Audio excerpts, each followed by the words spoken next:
ಇಂದು ಶ್ರೀಯುತ ಮಾನ್ಯ LK ಅಡ್ವಾಣಿಜಿಯವರಿಗೆ ಭಾರತ ರತ್ನ ಪ್ರಶಸ್ತಿ ಸಂದಿರುವ ವಿಚಾರ ಕೇಳಿ ತುಂಬ ಸಂತೋಷವಾಗಿದೆ.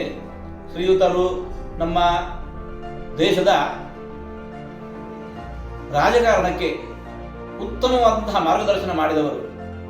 ಸಾಮಾನ್ಯ ಕಾರ್ಯಕರ್ತರಾಗಿ ಹುಟ್ಟಿ ಬಂದು ಅವರು ಬೆಳೆದಿರತಕ್ಕಂಥ ಎತ್ತರ, ಅವರು ವಾರ್ತಾ ಸಚಿವರಾಗಿ ಕೇಂದ್ರದಲ್ಲಿ ಕಾರ್ಯವನ್ನು ಮಾಡಿದವರು, ಗೃಹ ಸಚಿವರಾಗಿ ಕಾರ್ಯವನ್ನು ಮಾಡಿದವರು, ಗೃಹ ಮಂತ್ರಿಗಳಾಗಿ, ಇನ್ನು ಉಪ ಪ್ರಧಾನಿಗಳಾಗಿ, ಹೀಗೆ ಬಹುಮುಖದಲ್ಲಿ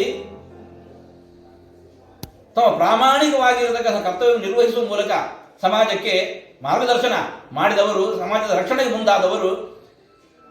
ರಾಜಕಾರಣದಲ್ಲಿ ಎಂತೋ ಅದರಂತೇನೆ ತಾವು ಧಾರ್ಮಿಕ ಶ್ರದ್ಧೆಯಲ್ಲಿ ಕಿಂಚಿತ್ತೂ ಕೂಡ ಹಿಂದೆ ಬೀಳದೆ ಶ್ರೀರಾಮಚಂದ್ರನ ಕುರಿತಾಗಿರತಕ್ಕಂತಹ ಭಕ್ತಿ ಭಾವ ಅದನ್ನು ಸದಾ ಜಾಗೃತವಾಗಿ ಇಟ್ಟುಕೊಂಡು ಅಯೋಧ್ಯೆಯ ರಾಮ ಜನ್ಮಭೂಮಿಯ ಆ ಆಂದೋಲನದಲ್ಲಿ ತಾವು ಸಕ್ರಿಯವಾಗಿ ತಮ್ಮನ್ನು ತಾವು ತೊಡಗಿಸಿಕೊಂಡು ರಥಯಾತ್ರೆಯ ಮೂಲಕ ಸುಪ್ತವಾಗಿದ್ದಂತಹ ಆಂದೋಲನಕ್ಕೆ ವಿಶೇಷವಾಗಿರುವಂತಹ ಬಲವನ್ನು ತುಂಬಿದವರು. ಅಂತಹ ಶ್ರೀಯುತರು ನಮ್ಮ ಗುರುಗಳ ಜೊತೆಗೆ ವಿಶೇಷವಾದ ಒಡನಾಟವನ್ನು ಇಟ್ಟುಕೊಂಡಿದ್ದವರು. ಇಬ್ಬರು ಕೂಡ ಜೊತೆಯಾಗಿ ಕುಳಿತು ಕಾರ್ಯವನ್ನು ರೂಪಿಸ್ತಾ ಇದ್ದವರು. ಅಂತಹವರಿಗೆ ಇವತ್ತು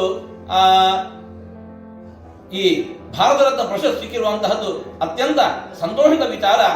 ಅವರ ಈ ವಯಸ್ಸಿನಲ್ಲಿಯೂ ಕೂಡ ಅವರಲ್ಲಿ ಇರತಕ್ಕಂತಹ ಶ್ರದ್ಧೆ ಅದು ಅಪೂರ್ವವಾಗಿರುವಂತಹದ್ದು. ನಾವು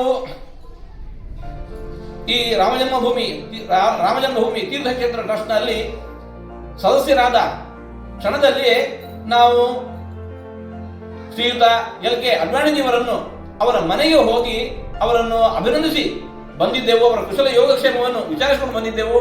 ಆ ಹೊತ್ತಿಗೆ ಅವರು ನಮ್ಮನ್ನು ಬೀಳ್ಕೊಡುವಾಗ ಗುರುಗಳನ್ನು ನೆನಪಿಸಿಕೊಂಡು ಗೇಟಿನ ನಮ್ಮನ್ನು ಬಂದು ಬೀಳ್ಕೊಟ್ಟಿದ್ದಾರೆ. ಅಂತಹ ವಿನಯ ಶೀಲತೆ ಈ ವಯಸ್ಸಿನಲ್ಲಿಯೂ ಕೂಡ ಅಂತಹವರನ್ನು ನಾವು ಈ ಭಾರತ ರತ್ನ ಪ್ರಶಸ್ತಿ ಸಂದರ್ಭಕ್ಕೋಸ್ಕರ ಹೃತ್ಪೂರ್ವಕವಾಗಿ ಅಭಿನಂದಿಸ್ತಾ ಇದ್ದೇವೆ.